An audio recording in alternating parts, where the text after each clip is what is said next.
if Joe Jeffs it, why can't I do it? If I didn't have exercise, I do wonder like what my life would have turned out like. It feels like everyone's running, everyone's fit, most people are sedentary. If you aren't exercising, you're going to suffer a lot more. I want to get 50,000 people moving this year. Hello and welcome to the Runna Podcast. Today we're joined by Joe Wicks, aka the Body Coach. Best known as the nation's PE teacher, he got millions of people moving during the lockdown with his PE with Joe online workouts, and he sold 5 million healthy cookbooks. He's a national treasure here in the UK. Joe shares the role that running has in his active life, his goal of getting the next generation moving, and he tells you how exercise can genuinely transform your life. Hey guys, Anya here. Quick one from me. This episode was recorded before Ben moved on from Runna, but Ben and the team felt the conversation and the advice were too valuable not to share. Hope you enjoy. Hi Joe, how are you? I'm good, thank you very much for inviting me on the podcast. It's great to be here. Yeah, honestly, it's a privilege to speak to you. We obviously know who you are. You are the nation's PE teacher, but for those at home who might not know, please could you talk to us about how you found movement and how you got to the point where you are today? I'd love to share my story. Yeah, I mean, I definitely didn't give myself the name, the nation's PE teacher. That was kind of the media picked up. But during lockdown, effectively, you know, we went into this, pandemic, and I thought, what can I do to help the nation? So every morning at 9 a.m, I went live on YouTube. I called it PE with Joe, and I streamed a workout from my living room in Richmond. And lo and behold, on that first day, 1 million live connections, and I did it every day for 18 weeks. And that was kind of my gift to sort of help people through a difficult time. But fast forward, but way back to my childhood, really my love for sport and fitness came through school, through PE. Through that movement of like actually not a competitive child really. I wasn't like a super athletic person, but I just loved movement. I loved running. I loved how it made me feel. And so it's been a big part of my life from my childhood, because essentially I grew up in a pretty chaotic home life. My parents both had mental health issues, and my dad suffering with addiction. So, if I didn't have exercise, I do wonder like what my life would have turned out like, because for me, it was my way of dealing with the stress and anxiety that I was probably experiencing as a young child. And ever since, I've just wanted to share that love for movement to help other kids, other families, more parents get moving. And that's really my sort of North Star, if you like. And when you found movement at school, was it playtime, or was it that you were good and more competitive than everyone else? What was it as a young person that was so inspiring? So I was an all-rounder, I kind of like one of those kids that was like, just wasn't excellent at any sport, but could just play everything, and to a good standard. And I didn't like play nationally, but I represented the school in like cross country and stuff. I was a good little 800 metres and 1500 metres was like my distance, so I had a good little engine.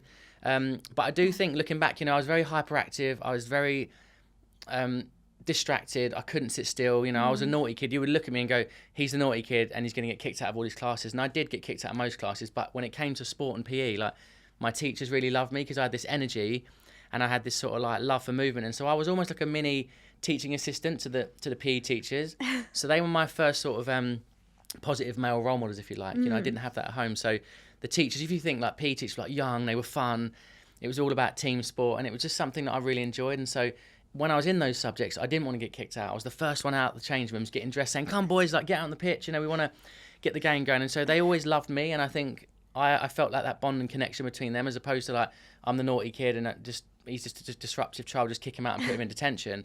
And so I have a lot to thank my PE teachers, because they really inspired me to want to go to university and to do my degree in sports science at St Mary's. Then I went on to become a personal trainer. But it's funny because I didn't obviously become a qualified PE teacher, but I did end up doing what I loved in front of millions of people, which was like getting kids exercising. And do you think you wouldn't have done that if you hadn't have had such a great PE teacher at school?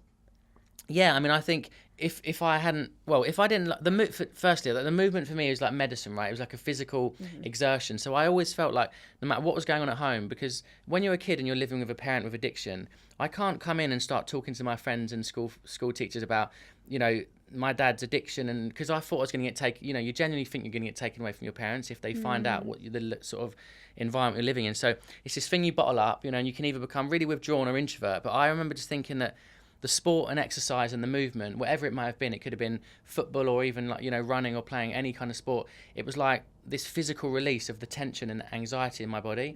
So when I went home and I walked into my house and my mum and dad were there, like I could deal with it. I could handle my emotions, and I wasn't so like affected by it really. If I hadn't had the exercise and the sport, I think I would have probably ended up using other kind of forms of, therapy or addictions and things, something that would have probably like taken me on a different path.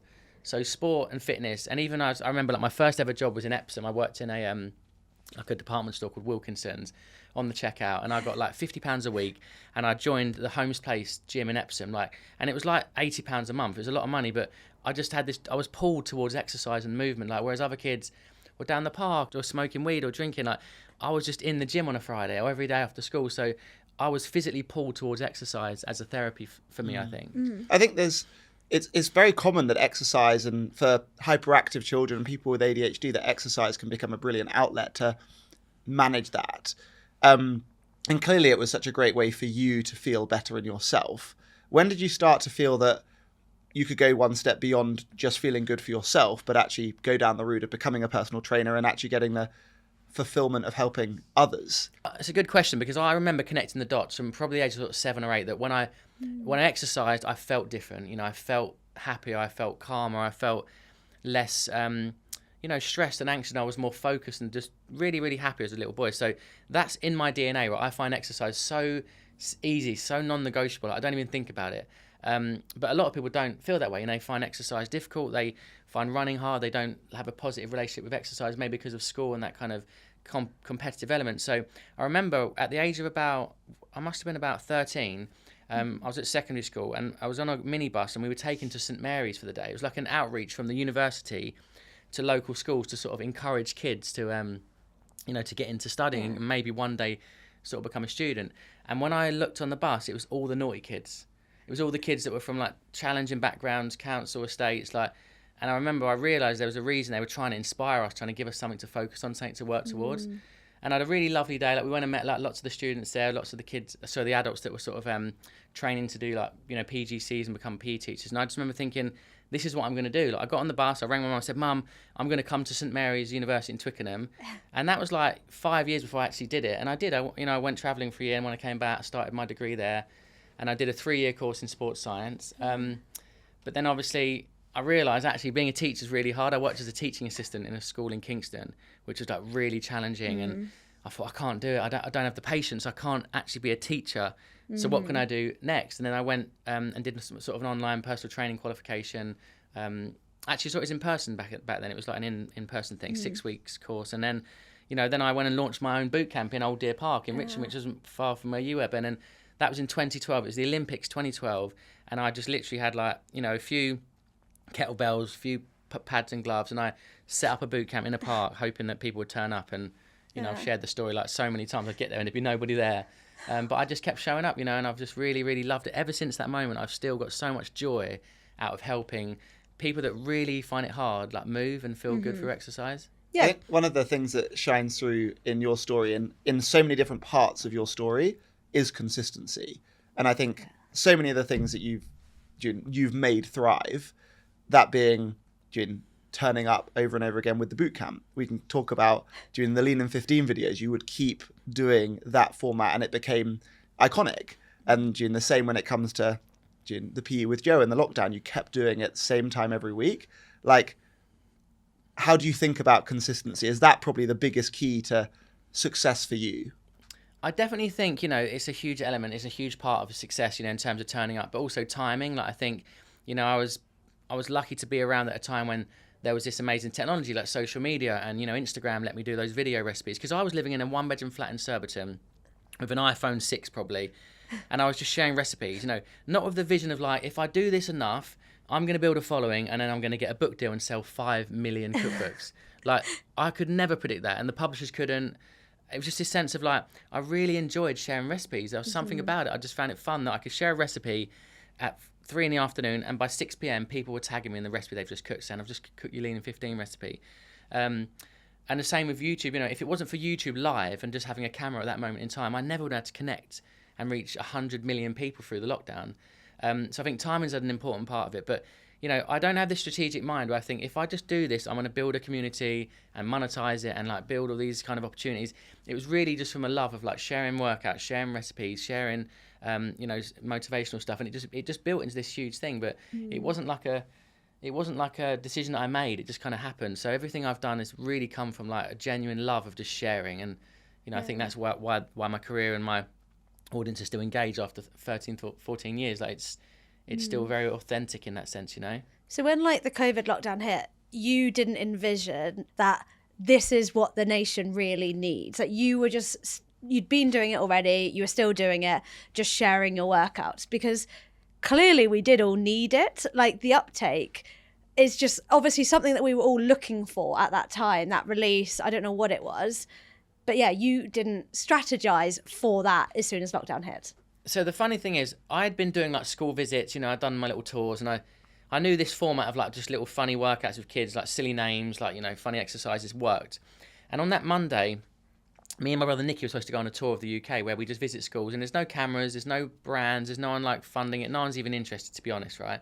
But I go and I have my speaker, blast the music, like George Ezra, K-pop Demon Hunters, all the songs the kids love. And I just jump around on stage for 30 minutes, get the kids exercising, and I sit down and talk about how you're feeling, how's your energy, how's your mood, you know, all these little questions around the mental health benefits of exercise. I never talk about weight or image or diet. It's just about the exercise and how it makes us feel.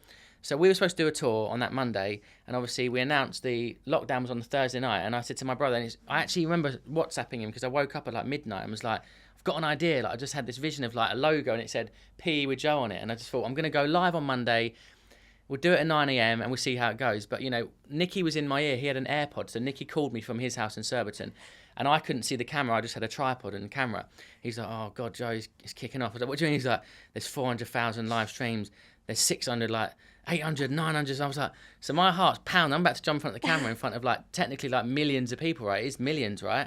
And, you know, I jumped in front of the camera and I had no idea what I was doing. And I just thought I'm just going to roll with it. And I just did it. And that was it. And then obviously the reaction was so well received because people really wanted to just forget about the COVID and have a little half an hour of movement. And that's really what it was. It was about getting people exercising to feel good and to forget about, you know, the stress of like being in this lockdown and obviously missing their friends and family. And I think that love and that energy from me comes from being a kid in a council estate, you know, on benefits, worrying about money, severely like struggling with my mental health probably as well, and I knew if I was that kid I would really have like love this right now, so like I would need that in my life. So that was really what drove me to do it. But obviously in the end, like you said, like, adults are doing it and teenagers and mums and dads, and it really connects with a lot of people, and I really am proud of that. I don't think I'll ever do anything that for me is more meaningful than that, you know. Yeah, well, before lockdown, I wasn't into exercise very much. And I remember doing your workouts. I remember typing in, and then you like shouted out me and my cousin's name once. And I was like, he shouted out our name. And we used to do it like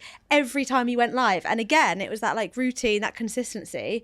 Everything was blown up in the air. We didn't know what was happening in COVID lockdown. But I loved having that routine of doing your workouts, which, you know, made me get into running eventually. I can't believe that. Do you know how hard it was to get a shout out? So Nicky was in my ear, but the comments were coming so fast. You had to screenshot. You know, you can screenshot an Apple Mac. You'd screenshot it, and it'd be like, you know, hello to Susie from Chesington and Lindsay from Brighton, and I'd be like shouting them out and stuff, and people were desperate to get shout outs, but you actually got one for me. Got one. That's and you amazing. don't know how lucky you are. Without that shout out, you wouldn't be running marathons today. Yeah. That was the encouragement I needed. When I met you at that event we did a few years ago, like I just was I loved that because you told me that, and I was really moved, and we had a little photo, didn't we? And you sent to mum and stuff. But you know, the fact that you are now such an amazing athlete, and it did start from something as simple as like a workout in your living room.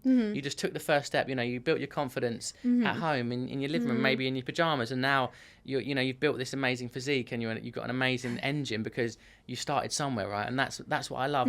Sometimes we get really focused on the elite and the people that are already going to the gym, that already have all the gear. But I actually really love concentrating on a group of people that are literally like not even getting off their sofa and that have no confidence. And that 0 to 1 person is really who I want to speak to the most, because that's the transformation, right? If you can get those people engaged in movement and exercise, then you can transform their lives. And I think that is the biggest privilege that us three have, in my opinion, is the fact that we love exercise. It's not a question of do we want to exercise today? It's do we have the time to exercise? And that's a flip that we take for granted. But so many people, the people that would have come to your boot camps and the people that I used to meet as a personal trainer are the people that hate exercise.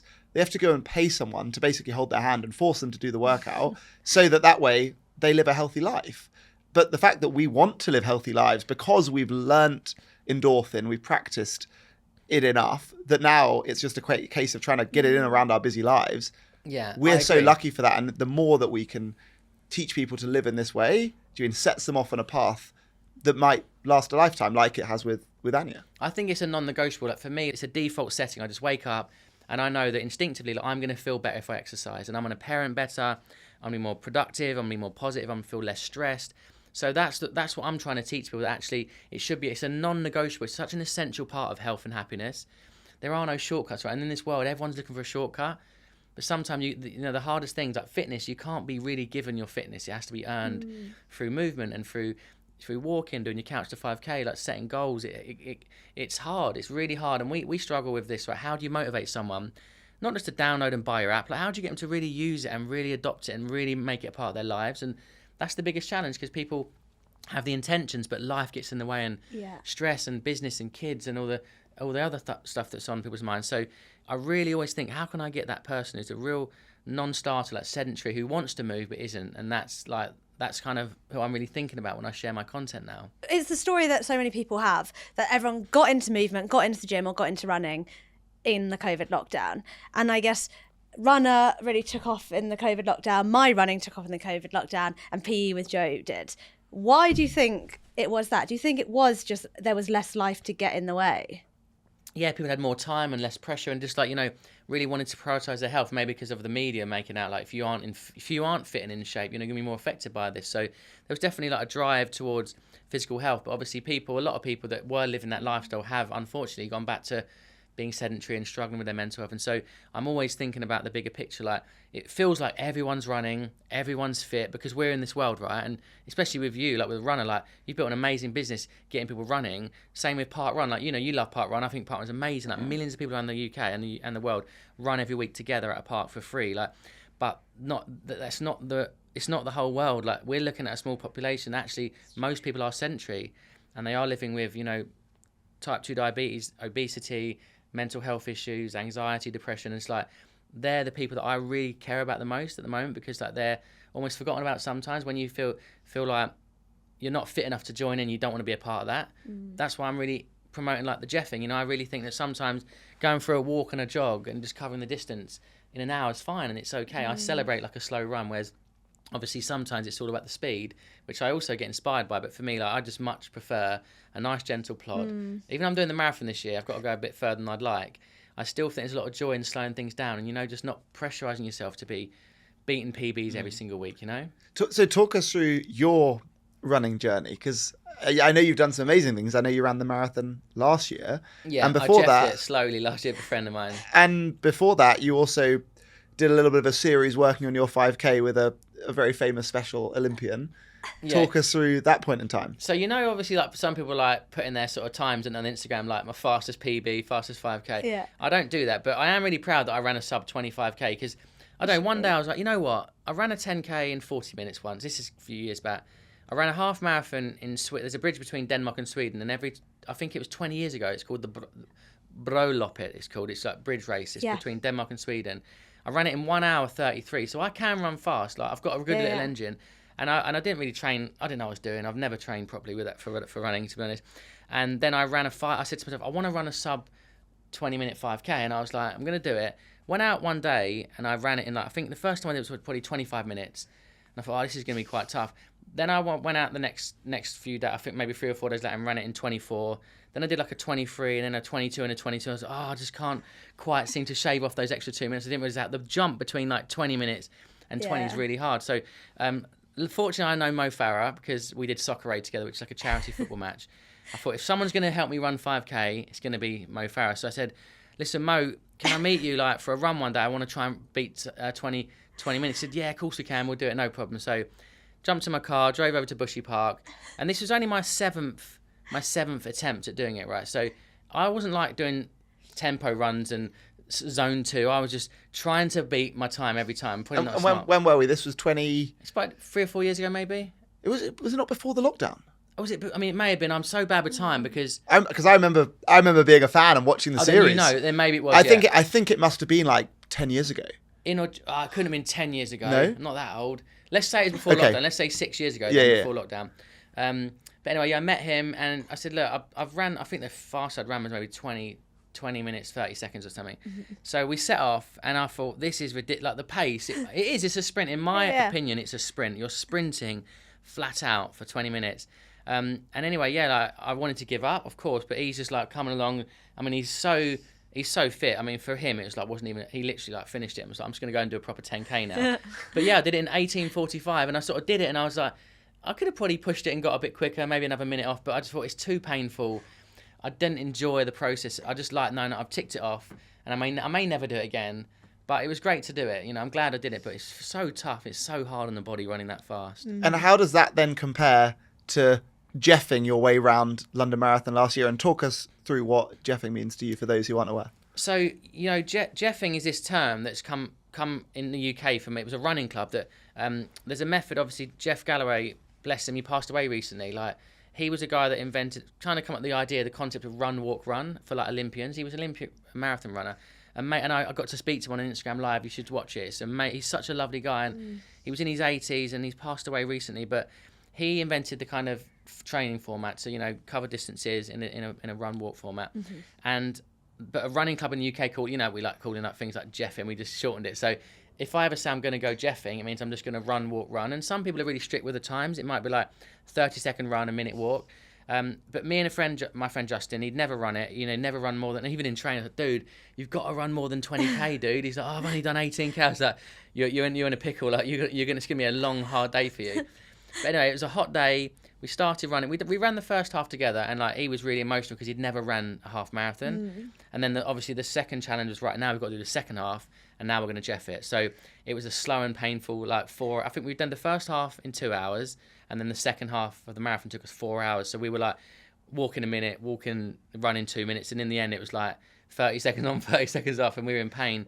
But, you know, we got round. He was really happy, and I shared that story, and I think a lot of people, some people did criticise me, like, oh, you're a waste of space. You know, you should give your space up to someone that really wants to run the marathon. But I think there's a real joy. And firstly, I did it with my friend because I didn't want to bail on him and leave him. And I thought, you know what, I want to inspire people to actually think, you know what, it's okay if Joe Jeffs it, why can't I do it? And I know that people were saying to me, like, you inspired me to go and do a 5K this week, because I don't think I can run 5K, but I can Jeff 5K. And that's a powerful little like light bulb moment for some people. And now they're, you know, probably signing up to 10s, and before you know it, they'll be using Runna, and they'll be doing a marathon. So I just think it's really important to celebrate those beginners, you know, and champion people that really think, oh, I'm never going to run a marathon, because, you know, you never would have thought you could run a marathon in the time you are. Like, it's progressive, right? It's steps, isn't it? It's little bricks that you build. And I'm still blown away at how fast you run, and I still remind me again what your half marathon time is. Oh, it's 73 minutes is my PB. So fast. You know when someone's good when they refer to their half marathon time as minutes, not hours and minutes. Yeah. But no, I mean, it's the way that anyone should get into their running. It's the way that the NHS Couch to 5K app works. It's the way that we do our free new to running training plans as well, where you run, walk, and you gradually increase the proportion of time that you can run, shrink the proportion of time that you're walking for until you're doing a continuous run. But you're running when you go out and do a 1 minute run, a 5 minute walk, and another 1 minute run, you know? And gradually people can get to a place and build up to where they're running continuously. And I love that advert last year. It was like, run like nobody's timing it, you know, that sort of feeling of like, it doesn't have to be a PB and shared on social media. I know it's lovely to flex and stuff, but actually you don't have to compare yourself, because you might not be running a fast 5K. You might just get around in 45, 50 minutes, but you've still done it, and it's great, and you've still moved. And it's the physical benefits of exercise we need to think about too, right? So yes, you're fitter, yes, you're stronger, but also mentally, you're going to be a happier human being. So running is like the most powerful, almost like the first step to exercise and fitness, isn't it? Like, because you can go from a walk to a jog to a run. The progression is there. It's free. It's accessible. It's not elite, you know. It can feel like if you haven't got all the kit and all that, but actually you can go out running barefoot in the forest or on the beach, you know, like it really is something that anyone can get access to, which is why I really think it's having a massive moment right now. Like, people really are embracing it. Well, I think that's the case, which is that PE with Joe was super accessible. You didn't need a subscription. You could just get out the door, or not get out the door. You could do it in your living room. Do it in your pants, and do it in your pants, and do it on your YouTube. And running is free. And I think like that's what makes both of them such great segues into living a more active lifestyle. Hey guys, I hope you're enjoying this episode of the Runna Podcast. Quick one from me. Please can you rate, preferably 5-star, and follow us on your chosen podcast listening platform. This allows us to keep creating the best episodes and bringing you the most inspiring guests to help you along your running journey. Thank you. What do you think's harder, running a maximum effort for 20 minutes, suffering like hell, or keeping the intensity low and completing a marathon? Well, I did a half Ironman in December last year. No, it was November in La Quinta, Indian Wells in California. And I was doing obviously the swimming. I was getting up at 6 a.m, and I was swimming in the pitch black between Venice Beach and Santa Monica Pier. And it's Shark City, and I didn't realise, but sharks get spotted there all the time. There's great whites up in Venice and Malibu. And I was like in the pitch black, because I thought, well, I need to be outdoors. I need to be swimming in the open water.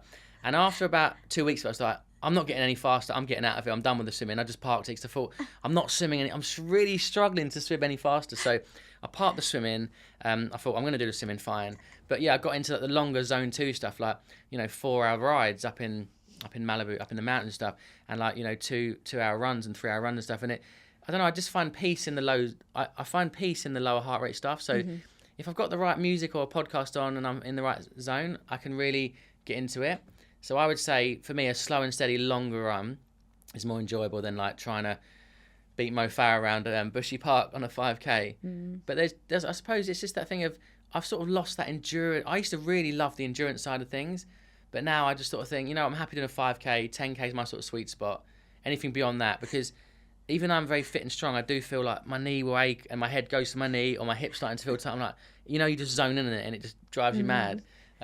But I still believe that there's value in doing like shorter runs and the longer stuff. It's all good for your fitness. Well, I think it's also all about working out what our goals are, and for some it might be shaving off time and doing times that we're proud of, and for the majority of us it probably should be being healthy. And being healthy is then being active, moving your body, and consistently moving your body. And I think that's something that you do so well and inspire so many people on an ongoing basis to do. And it doesn't really matter for the majority of us what times we're doing. I think it's just about moving your body and seeing it as medicine and doing it consistently and knowing that life's better, right? We live in a world now where we're bombarded with information and stress that we're not used to. We're not used to processing all this stuff that's going on in the world. So if you aren't exercising, you're going to suffer a lot more. And I know it seems like it's not the cure for everything, but actually it is a powerful antidepressant. It's a powerful stress reliever. And it's so good for your natural, your mental health to get out in nature as well. I really think that there's a difference in it between running on a treadmill and running around Richmond Park. Like it's an extra element of like wellness for your mind. So, I always promote outdoor running and getting out. That's why I'm a big fan of park runs and things and getting the kids. I've been trying to drag the kids along, which is a challenge because I've got 4 kids under 7. And that they are not like little active body coach kids. Like they are because I am the coach. I'm like facilitating. I'm saying, come on, we're going in the garden. I'm putting the pads on. We're going to do 3 3-minute rounds of kickboxing. Or guess what? I've been to a rave last night, but I'm still going to take you to the Sunday morning kids park run because it's in my diary and I've committed to it. And I need to create an opportunity for you to exercise. So, we sometimes think it's like just the school's responsibility, but actually as parents, like we have a responsibility to help our kids stay active and fit. And it's hard. I didn't want to get up. I didn't want to go out in the rain, and it's been hard this winter, in a really wet winter in the UK. But I'm still there going, come on, we're going to go for a bike ride. Get on your scooters. We're going around the block, and it might be 10 minutes, and it's enough, and then you can go back in and do what you got to do. But I think getting out with your kids and being that champion, being the cheerleader for fitness and movement, is so important. You need someone in the house that does that. But I guess there's also a fine line with giving them the opportunity to enjoy it for themselves, but you must also come across parents which are like forcing their kids into it, and then they're clearly not going to enjoy it because then there's the pressure on them, and then that is when I think they crumble and they need to find that joy for it themselves. Yeah, I've not seen that myself because when I go to the park, and everyone seems to be it's a really lovely atmosphere. There's only about 100 kids there, but I always think, what is it about these kids? When you see like 7, 8, 9, 10-year-old kids running along the road with their parents, I think, how have they got to that point? And it is a case of those were the kids doing the park run in the stroller with their mum when they were born, and then they got to walk in it, and then they got to jog in it, and they're in that culture of like movement. They celebrate exercise, and this is why lots of families, if they're not engaged, if they're sedentary at home and they're not getting much PE at school, we've got a big issue on our hands. So, I think it should be fun. Like I do think it's about giving them a chance to try different things. I mean, my kids aren't doing anything super competitive, but they do a little bit of kickboxing, they do a little bit of gymnastics and acrobats and football, and it's just like, you go and do what you want to do, and I can maybe help you in the garden and train you a little bit, but I'm not like the body coach to them. Do you know what I mean? I'm just dad, and they sometimes do my animation. We should talk about the Activate as well, because I've now done an animation on CBeebies and YouTube. Oh. It's a 5-minute workout for children, and I'm animated. It's fun. I've got big bouncy curly hair, and I'm doing the voiceover for it. It's really good. Well, I guess so much of it for the kids is play. Like, you're playing with them in an active way, which is giving them a natural lesson that movement is fun. And then they'll make that association rather than being pushed to be, oh, did you win at that game at school and now you're a good child? You're not rewarding them for the outcome, but you're actually just making the journey itself, the movement fun, which is, I think, the sustainable way to teach it for a lifetime. So we do something on a Friday sometimes called I call it multi-sports, where basically I take the kids to, there's a park in Ascot, and there's like a skate park there. They've got basketball, a little football pitch, and a big field, and we just take everything. The scooters, we take the scooters, the skateboard, a basketball, maybe a tennis courts there, and we just have a little 15-minute blast on each until they get bored. And it's great. I love it, and they're not like getting drilled, but it's like, do you want to do a bit of tennis? Oh, I'm bored now. Let's go and do basketball. And it's just a really lovely way of just like bringing sport and activity into their day without it being, like you said, like this competitive, are you as good as those kids next to you? Like, it's just not about that. They're just having fun, and we let other kids join in as well. Yeah, and do you think that's why it's also important for your kids to see you when you're not going to win the whole thing, but you're going to, challenge yourself? Yeah, of course. Yeah, I think, I want to be a positive role model to my kids and to other kids. Like, because I'm really proud that my kids are active and healthy, but I think so much about other families that aren't. So like my drive, my motivation comes from like sharing content that can help different demographics and populations. So it's, activators trying to help preschoolers and kids with, kids at nursery or at school. And I also post workouts for teenagers and grown-ups and seniors. Like, I'm always sharing content for everybody. I guess all of this is centered around how you can help get more people to be active. How do you think about your own goals? Like, what do you want to achieve, or do you feel that you're not as big as everyone else and it's not about you anymore? Like, what do you want to do with your own journey from here? Do you want to break records, or do you want to just be a healthy, happy dad, inspiring your kids and inspiring the world? Like, what is it that excites you? Yeah, my goals is just to stay fit and active. I love exercise, but I still, I set myself challenges. I'm doing the London Marathon. I did the half Ironman. I'm kind of tempted maybe to do a full Ironman, even though it's hell, because I did it in 5 hours 20, which is not bad for your first attempt, right? So I went hard, man, and the run was horrible because it's up and down on a golf course, and I would have loved to have done 5 hours. So I am competitive in a sense, but only against myself. But yeah, I'm always thinking of something that I could do it, because I think I like having goals in the diary, because it's something to look forward to. It just keeps you kind of motivated. But I'm not really that driven by, the physical. It's more I suppose it's more the mental benefits of exercise that really keep me going, because if I've had a rough night, which is most nights because I get woken up, if I don't do my exercise, I really feel it affects my patience and my tolerance around the kids and the crying and that. So I just want to be regular, consistent with that, and I want to be a good dad, and all these things feed into it. The exercise and the food helps me. I think that's where having the goal of a half Ironman will have been so helpful, and why goals are so helpful for anyone, which is that it keeps you accountable to actually having a reason to get up and start the day with what is good. Yeah. But it's so hard when you're tired and when you've been underslept from a baby, that you need to have that pull of a goal. I do think having sharing a goal publicly is also really good. I think there's power in just writing it down is one thing, telling you is another. But if I share it, obviously I shared it with like millions of people. But when I put out that thing of I'm going to run a sub 20-minute 5K, like I really wanted to do it. I'd made this accountability thing, and I really do think sometimes sharing your goals publicly and telling your friends and family, bring them in on it and say, look, I really want to do this, and hopefully they support you. And if they don't, you can go on and do it anyway, and you can, go away and build on that goal. But yeah, I think goal setting for long-term motivation is really important, because look at it's hard in the winter, isn't it? That, like, we live in a very cold, wet, grey environment, so it's not like you're on Santa Monica Beach and it's sunny all year. Like, it is really hard to dig deep and get those sessions in when you just rather stay in bed and watch TV. Who are you running with this year? Or you will have done it by the time this is out. Yeah, so I can announce now, because it's not official. Well, it's official, but so there's an amazing cartoon in the UK called Peppa Pig. Like, it's a global cartoon, and one of the characters is called George Pig, And George is hard of hearing, so he's got like hearing loss. And so as part of that story within the cartoon and the animation, Daddy Pig is going to run the London Marathon in April. And I've been called in to be his coach and trainer, but also to run the race. So I'm going to be running the distance, probably Jeffing, because, you know, it's a big old hot sweaty suit.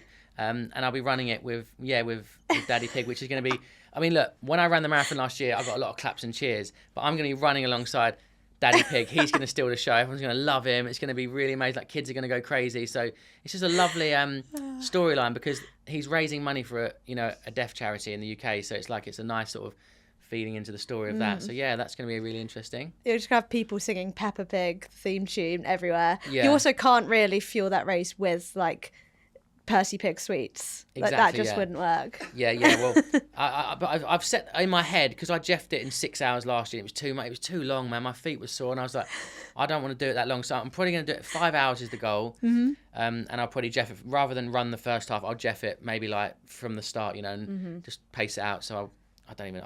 If you can help me calculate that, let me know. If you can help me calculate what distance or pace I need to run at, like for like 5 minutes at a time, and then maybe a minute walk. Let me know the math, because I'm terrible at maths. Well, we can sit down and work it out properly. Yeah. But yeah, you'll want to do a 2.5 hour half marathon twice. Exactly. And irrespective of what time we're aiming for, we should always try and run a well-paced and efficient run, rather than doing a strong half and a slower second half, and it will make it much more enjoyable in that second half, which means that you'll want to be running somewhere between a 6:30 and a 7-minute kilometre average. But Jane, if you're going to walk for a chunk, and we can work out the ratio. Because I'm going to have to sort of like sprint, aren't I, in the running bits? Like, well, not necessarily, because June, if you imagine you're trying to average a 7-minute kilometre, you could then run a 6-minute. You run for 6 minutes at 6-minute kilometres, and then walk up to the next minute, and then you'll be running around about a 7-minute kilometre, as an example, which would then see that as the average. So, but it depends on, June, all of the points is the ratio of how long you want to walk and run for. Do you factor in selfies? Because I often have to stop for selfies, and I'll run across the road. If someone's got a sign or they're shouting my name, they're like, "Oh, please!" And I make eye contact. I can't keep running. I just stop and I peel off. I have a 30-second chat, then I'm off. And that's the thing about if I do believe I could run a 3-hour marathon. Because I really do believe I've got the fitness, and if I work towards it. But I'd miss all that. I'd miss everyone's faces. You can't look up. You can't see anyone. You're in hell. It's painful. You don't enjoy the atmosphere. So I'm happy doing my 5-hour marathons and smiling and stopping for people, because they might never see you again. And like, you're running through different areas, like quite deprived areas as well, where and especially the Great North Run. I did the Great North Run last year, and the amount of people standing outside, like, council estates and terrace houses, that were stopping and recognising me, was like, reminding me, do you know what I mean, that like, it's really lovely that I'm stopping to say hello to these, because they were the families doing PE with Joe. Yeah. It wasn't just affluent families in London. It was all over the UK. It was just so like, it just broke all barriers. It transcended like, class, race, age, gender. Everyone just like found it really, really helpful, and they just got involved. You know what I mean? From any part of the UK, but I really notice it in different parts of the country that I go to, that I just resonate with people, and they were like in their tiny little living rooms, moving the sofas that way to do the exercise. And I really just love that I could stop, because I didn't run the Great North Run fast, and because I stopped to say hello and sign a few things and whatnot, and just have a few selfies. It was good. Well, the reason you do it all is to help people, and that is the thing. Yeah, if you were pushing for time, you'd have to say no to all the opportunities and meeting all the people, and kind of go against your why. And especially because your why is not to be the best in the world, it's to be the happiest, healthiest version of yourself. Like, it just makes sense. Like, because it resonates with so many people, just seeing you being able to run and enjoy it. And I think that's, full circle, brings us back to how PE with Joe resonated with everyone. Can we talk about my 5Ks that I do? I do 5Ks on my own. I just say, look, I'm going to be here. I did it in London Bridge. I do it in Bournemouth, Brighton. I did one in Bournemouth once. I put a pin down, so I'm going to be here, like Saturday morning. It was a weekend. And then the local press picked it up, like the Bournemouth News or whatever. And then someone turned up. Anyway, I got down there and there was 2,000 people there. This is an unorganised event. This is just me running from Bournemouth to Boscombe Pier, right? And I was like, this is mad, but I love bringing people together. And even when I do the park runs, they have so many like newcomers, first timers that go. There's a real uplifting. And I think it's because I talk about these messages around jeffing and around just coming along. And if you want to bring your dog and walk it, or bring your baby in a stroller, it's a really lovely message to share, because it brings more people in. And, you know, I do love doing those events. I've actually got mate, you've got to get one of these. I've got a rucksack with a speaker built into it. And yeah, it we have blams. got Have you got those. one? Yeah. A party bag. We got one in the office, and we'll take it out on the team workout Wednesdays. It blasts, and isn't it? Yeah, they make it a good blasts. vibe. It's so loud. Like, I had a house party for my 40th, and we took that speaker and I blew it. We were playing like deep house music. It blew the speaker, but I managed to fix it. I actually, this is funny. So I actually got a soldering iron, opened it, and I literally soldered like one little bit together. I was so chuffed that I fixed the speaker, because when I run, I obviously have that behind me, all the music, and it's just amazing. I really love in life, real life experience where you bring people together. Like, because obviously with what we do, it's quite virtual and digital. But you know, when you do the community runs and those events, like, it's amazing. You're really meeting the people you're impacting, and I love that. I've got to do more of that. So I've just set myself a goal this year. You might have seen on Instagram. I want to get 50,000 people moving this year. That could be a park run. It could be an event that I do. It could be school visits. It could be, you know, but it's in person. I want to meet and run or do something with 50,000 people. That's the goal I've set myself. So it's going to be tough, but it's possible. I've worked it out. It is possible. Anything I can just do to mass participation events, and I'll just tally it up and I say, yeah, you know, 50,000 people got moving, and I was there with them. You know, that for me is way more exciting than like I've got more subscribers or more book sales or, you know, more revenue in the business. Like, that's real impact, man. That's the thing I live for. Like, I love that stuff. Well, I think it all kind of marries back to the reason why you became a personal trainer, which is you wanted to help people. And I think so often it can be viewed that when someone wants to train like a professional, wants to prioritize their times, they've got to be really selfish. You know, they've got to put themselves first. They've got to do their workouts, and they've got to shave those seconds. And it doesn't really change the world. It just benefits themselves and the time that they can put out. But instead, doing it the direction that you're going is not about you. It's about the people that you can help. And I think that's why you're so loved by so many, because of what you do. And the reality is that, like, you've inspired Anya in the way that you have, but you know it because I've told you many times. But like, the same happens with me. Like, I'm a little bit younger than you, but grown up in a very similar area, gone down a very similar path of being a personal trainer because I enjoy helping people, doing workouts in the next door park along, and then gone on to turn that into a app that helps people in an online way. And I think like the reality of the impact that you get to have and continue to have is amazing. Oh, thank you, mate. Yeah, and I remember, I'm sure we would have crossed paths. I would have seen you, like, you know, doing your boxing or your TRX in the park, 100%. A funny story, which from the lockdown, I think I mentioned it to you when I was probably pestering you and begging you to come and invest in Runna. But in the lockdown, I was doing the longest run I'd ever done. And it was on the day of my Ironman of the year, and the Ironman had been cancelled because of the lockdown. I wasn't going away, and I just decided to try and run as far as I can, to do something hard and substitute in for my Ironman. I'd never ran more than a marathon, so it was going to be a long way, and I just ran laps of Richmond Park, which is 11k, and I think I must have been at about 80 kilometers, and I saw you scooting the other way on your electric skateboard. Yeah. And I was like, oh my God, it's the legend, it's Joe Wicks. And I screamed out, I was like, Joe! And I was like, I'm doing an ultra marathon, I'm running the longest I've ever ran. And you scooted down, you scooted down the hill. I think you had one of the kids with you maybe.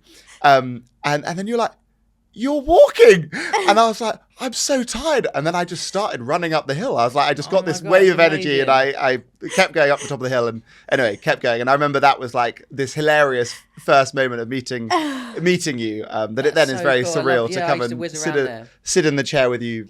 Sit in the chair with you now, but no, very funny small. And look, small for world. me to you, like, what you've done is, I'm so inspired by what you've done. Like, not just, you know, not just the financial and the business success, but like what you've done for a community and, like, you know, getting millions of people running. It's amazing. And, you know, you were like me, like a personal trainer in the UK, just with a little idea, and a seed was sort of planted. Like, how can I do this bigger and reach more people? And it's like, it's epic, man. It's really, really awesome, I think the through line of everything that you said, which is that you're doing it because it feels right, because you want to help as many people as you can, that leads to you accidentally building incredible books that sell and inspire millions of people, building an incredible app that helps so many people. And I think it's the same through line with us, which is that we've just wanted to make an app that gives people access to running coaching that I used to do but cost a lot of money, and making that in a way that is good. And accidentally it then actually makes a business that's good. Yeah. Because you built something that is good in the first place. Yeah. You pioneered something. It's like, it's making a real impact. And you know, it's like,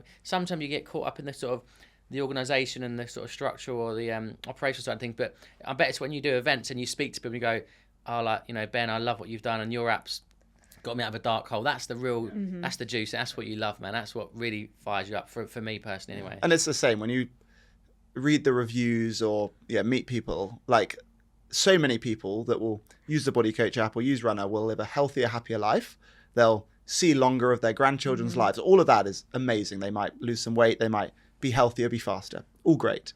But there's a subsection of people that will have found exercise to help them get out of a hole and maybe avoid making an irreversible mistake in their life. And like that is the reality of a small number of people. But but a small proportion of a big base means that there's tens or hundreds or thousands of people that are maybe living today because of the impact that you had on them. Yeah. And if you could have known that's what you would have had when you were a PT in the park, it is crazy. And that's partly what technology can do for us. But it's incredible. And I think not worth forgetting. And knowing that you have that impact means that almost you can think that the entire rest of the people that get fitter, healthier, lose some weight is this amazing byproduct and bonus. No, I agree. It's true, mate. And I would say one piece of advice is never disconnect from that. Like even for me, like now I've got, you know, lots of followers on my social media, but it's still me. Like I'm doing the voice notes, I'm doing the DMs, and because when you disconnect from that, you can sort of feel like it's just numbers, right? But actually, it is people. There are people with emotions that need help, and I never pull away from that. It's really the core for me to think about understanding what they're going through, you know, and being available to connect and relate to them and stuff. Yeah. No, it's really amazing to hear. And before we transition over to our sillier second half, we're going to hear from Steph. Welcome to Feature of the Week. This week we're covering B races. This feature allows you to add a B race to your plan, whether that's a park run to test your pace, a 10k with friends, or half marathon for race day practice. We've built this in for you so you can race with confidence and not compromise. It solves the I want to race more but don't want to break my plan problem. Simply choose your race distance, date, and effort level. You can do it for fun, be steady, or go all out. Runna will adapt your plan with the right taper and recovery. You show up fresh, race confidently, and build back smoothly while keeping your A race build on track. Go to Plan tab, Manage Plan, add a B race, and Runna handles the rest automatically. So if you've been eyeing up an extra race, go for it. Add it in, your plan will do the rest. Thanks for that, Steph. I have a discussion point for you, Joe. Right. So you've spoken about the challenges with your upbringing, and now your focus is on being a good parent and helping people get active. Of everything you've done, what would younger you be most proud of?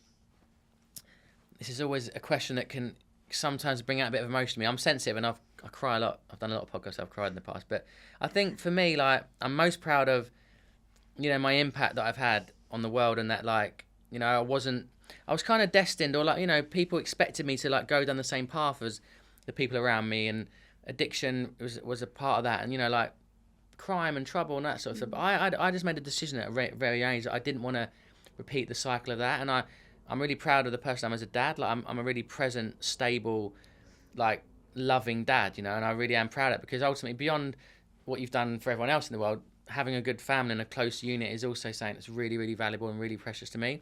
I'm most proud of like the gentle, loving person that I've become from a really quite difficult background, if you like. And, you know, but again, it's not trauma that's like really held me back. It's actually propelled me to go on and do really nice things and be really, really generous and kind to people. So yeah, that's what I'm most proud of.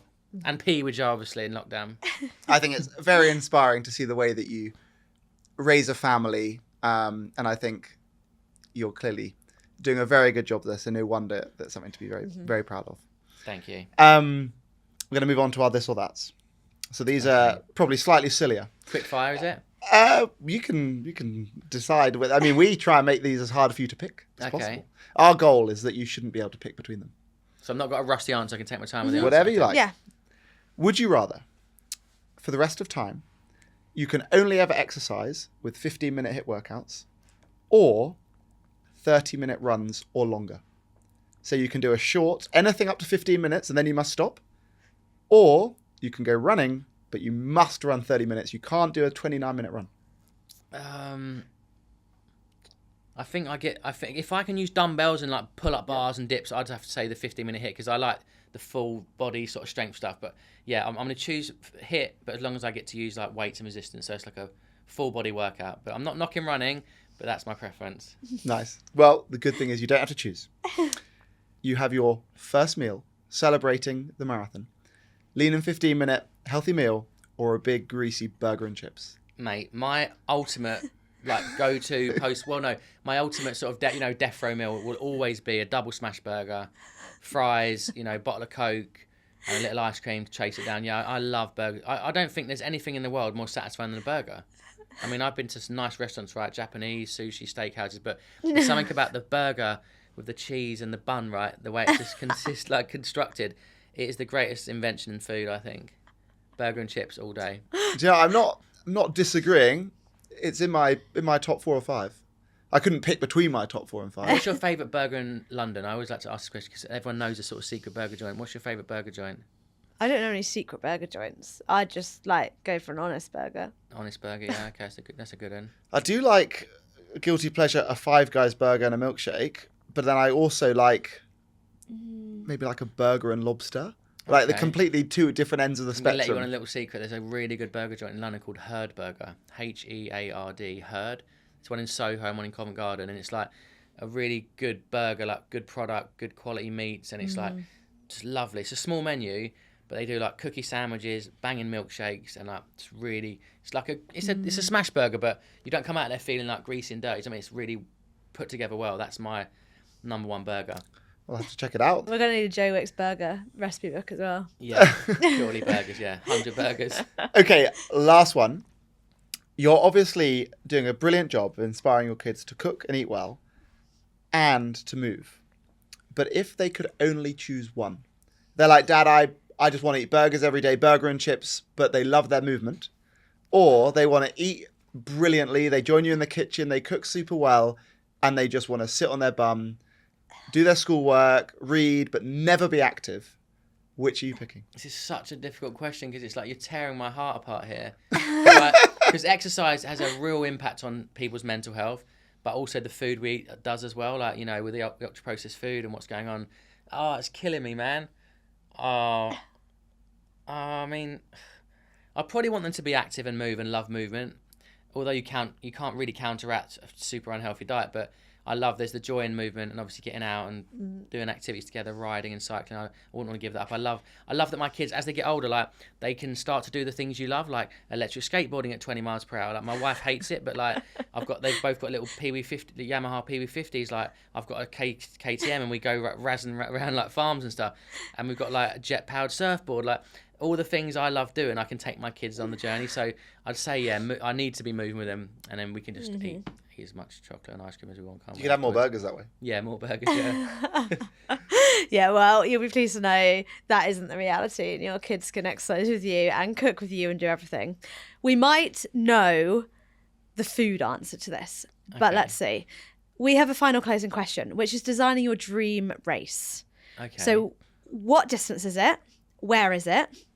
The food and drink at the finish line, and who would present you with your award?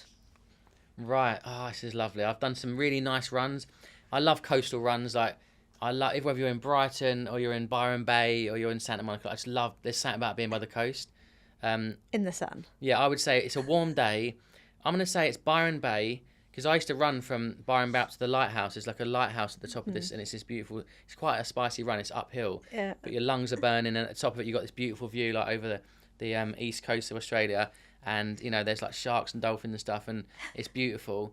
And then I'd go back down into town, and there's a few good restaurants there, and just have like you said, like the best burger in town.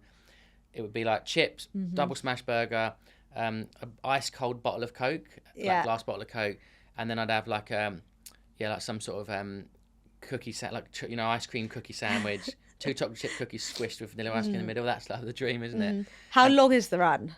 It's only like it's probably 10k. Is it a race?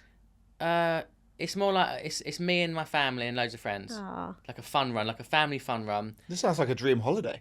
And when you get to the top, you can all chill out and have a little picnic. And the person giving me not an award, but giving me like a little high five is my kids. Like all my kids are there, like And I could be and I'm a granddad, yeah. And I'm like a granddad. I'm a really fit. I want to. So you've got the grandchildren at the top, ready for the high five. Grandchildren at the top, like my little toddler grandchildren. Because I spend time in Santa Monica, and I love that. I see these guys on the beach, you know, whether they're like roller skating or doing pull-ups, and I think I want to be like that, 75, 80 years old, in an amazing shape, living that lifestyle, you know. And so that would be my dream run. Yeah. Mm-hmm. Sounds pretty fantastic. Have you been to Byron Bay? Do you know what I'm talking about? No, I actually haven't. It's lovely. It's a place in Australia. I It's would like love a it. beautiful town. And I actually got thrown out of a plane over Byron Bay. I didn't want to, but my friend's like, we're going to do a skydive. I was like, oh, please, I don't want to do it. She's like, we're in Australia, let's do it. And so I done a skydive over Byron Bay. So I always remember coming down like over the light, and you could see the shape of the sort of lighthouse and stuff. But That's incredible. Wow. Well, Joe, it is amazing to get to chat to you and amazingly inspiring. Everything you've done for the people of the UK and the people all around the world. And thank you for sharing your inspiring story with us today. And we cannot wait to see how you get on in London and everything that comes next as well. Thank you, guys. I've loved this. It's been my favourite podcast, actually. You're great interviewers, but it's just been, it's just nice, and it's really given me a chance to like share what I love, you know, really the messages I'm really passionate about. So I hope people have been inspired. And if you haven't done a run today, get it done. You never regret a workout. That is Thanks, Joe. brilliant advice. Thank you. Is brought to you by the Runner app, the #1 rated running coaching service worldwide. And if you want to try it with 2 weeks totally for free, then use code podcast26 for your 2-week free trial. And please remember to rate and follow us on your listening platforms to help us climb the rankings so that we can keep bringing you the very best episodes with the most inspiring guests to help support you with your running. Thanks.